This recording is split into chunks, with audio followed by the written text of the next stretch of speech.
और अब आपको बताते हैं कि कराची के मारूफ तिजारती इलाके सदर में वाक़ स्कूल के अतराफ सीवरेज के खुले मेन होल्स किसी भी बड़े हादसे का सबब बन सकते हैं। तलबा और तालिबात समेत अहले इलाका भी शदीद तशवीश में मुब्तला हैं। देखते हैं रोज रिजवी की ये रिपोर्ट।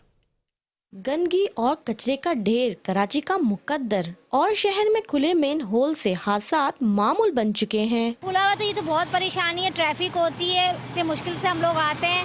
हुकूमत को भी चाहिए कि ये थोड़ा सा ये कुछ करवाएं, बहुत परेशानी होती है। हमें अच्छा नहीं लगता क्योंकि यहाँ पे बारिश जब होती है तो ये जो गटर है ये नज़र भी नहीं आता है। और यहाँ पे जब हम आते हैं तो यहाँ पे जो है ना ये लोग वॉशरूम इन्होंने बनाया हुआ है ये जगह को।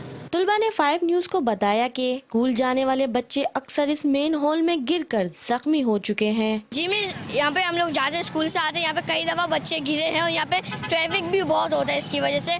और यहाँ से गंदगी की वजह से लोग मच्छर आते हैं और मच्छरों से लोग बड़े बहुत परेशान भी हो सकते हैं। ये बड़ा खतरनाक है और इधर सारे लोग वॉशरूम करते हैं और इस पे कोई रात के वक्त कितने लोग गिर सकते हैं, एक्सीडेंट्स हो सकते हैं। इस मेन होल की वजह से न सिर्फ पैदल चलने वाले मुतासिर हो रहे हैं बल्कि ट्रैफिक की रवानी भी शदीद मुतासिर होती है।